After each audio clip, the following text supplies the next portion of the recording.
இன்னைக்கு நம்ம கேரளாவில் தீபக்ன்ற 41 வயசானவர் தற்கொலை பண்ணி இறந்துட்டாருங்க. இதுக்கு காரணம் ஒரு இன்ஃப்ளூயன்சர் சோசியல் மீடியாவில் அவரை பற்றியான வீடியோவை போட்டதுனால அதை ஏற்றுக்க முடியாமல் அவர் சூசைட் பண்ணிட்டாருங்க. சூசைட் பண்ணுறதுக்கு முன்னாடி தீபக் 41 வயசானவர் அவங்க நண்பர்கிட்ட பேசியிருக்காங்க.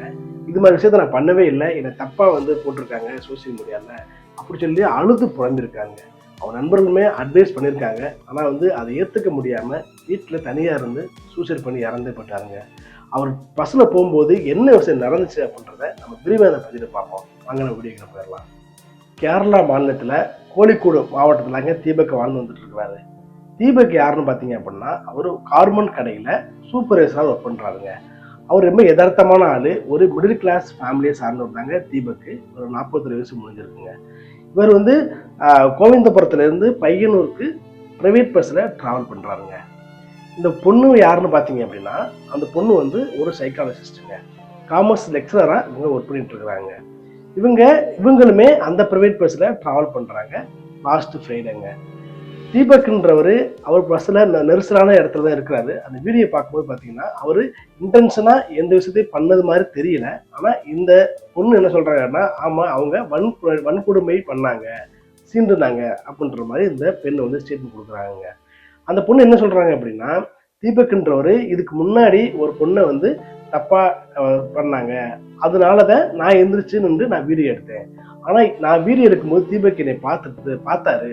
ஆனால் அதை பற்றி எந்த ஒரு பயமே இல்லாமல் இருந்தார். நம்ம சோசியல் மீடியாவில் என்ன பண்ணிட்டு போகிறாங்க அப்படின்ற மாதிரி தோணுச்சு எனக்கு, அதனால தான் நான் பதிவு போட்டேன் அப்படின்னு அவங்க ஸ்டேட்மெண்ட் கொடுக்குறாங்க. ஆனால் அவரை பார்க்கும்போது, தீபக்கை பார்க்கும்போது அது மாதிரி மனுஷன் மாதிரி தெரியல. அவர் யதார்த்தமாக கூட்டத்தில் யதார்த்தமாக நிற்கிறாரு. அவர் பார்க்கும்போது அந்த ஸ்டாப்பில் இறங்க போகிற சூழ்நிலையில் தான் அவர் நின்றுட்டு இருக்கிறாப்புல. அவர் அந்தளவுக்கு இன்டென்ஷனாக அவர் டச் பண்ணாப்புல இந்த பதிவில் தெரியல. ஆனால் இந்த பொண்ணு என்னை சீண்டுறாங்கன்றத பதிவு சோசியல் மீடியாவில் போட்டிருக்காங்க. அந்த பொண்ணுக்கு 10,000 பேர் ஃபாலோ பண்ணிட்டு இருக்கிறாங்க. ஒரு சோசியல் மீடியா இன்ஃப்ளூயன்சருங்க அவங்க.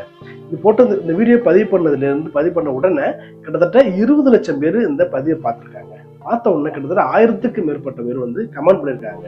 ஏன்னா கொஞ்சம் பேர் அவருக்கு சப்போர்ட் பண்ணி கமெண்ட் பண்ணியிருக்காங்க. ஒரு சில பேர் இவரை கொல்லணும், இவரை ஏதாவது தண்டனை கொடுக்கணும், பயங்கர தண்டனை கொடுக்கணும், இது மாதிரி ஆளுக்கு சமுதாயம் முன்னேறாமல் இருக்குது, இது மாதிரி பல வகையான கமெண்ட் கொடுத்துருக்காங்க.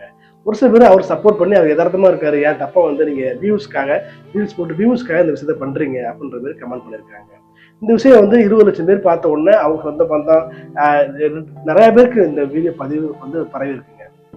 நிறைய ஃப்ரெண்ட்ஸ் கூட தீபக்கு ஃபோன் பண்ணி என்னாச்சு அப்படின்னு கேட்கும்போது தீபக் அழுது புலம்பிருக்காங்க. இல்லை, நான் இது மாதிரி விஷயத்த நான் பண்ணவே இல்லை, ஆனால் என்னால் இது ஏற்றுக்க முடியல, அந்த பொண்ணு தப்பான போட்டாங்க அப்படி சொல்லி புலம்பிருக்காங்க. ஆனால் அவங்க நண்பர்களுமே தீபக்கு நிறைய அட்வைஸ் பண்ணியிருக்காங்க. ஆனால் எவ்வளோதான் சொன்னாலுமே அதை இவர் ஏற்றுக்க முடியல, அக்செப்ட் பண்ண முடியலைங்க தீபக்கு. அதனால இப்போ அவர் வீட்டில் போய் சூசைட் பண்ணி இறந்து போயிட்டாருங்க. ஒரு உலகத்தை விட்டே போயிட்டாருங்க.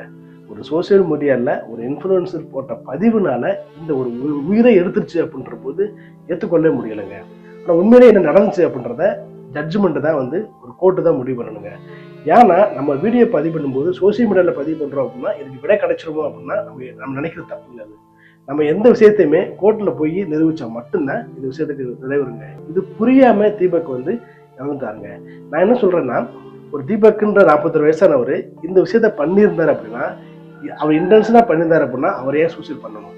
ஒரு சாதாரண விஷயத்த, ஏன்னா ஒரு சோசியல் மீடியாவில் போட போகிறாங்கன்னு பயம் இல்லாதவர் எப்படி அவர் போடுவார், அவர் இறப்பார்?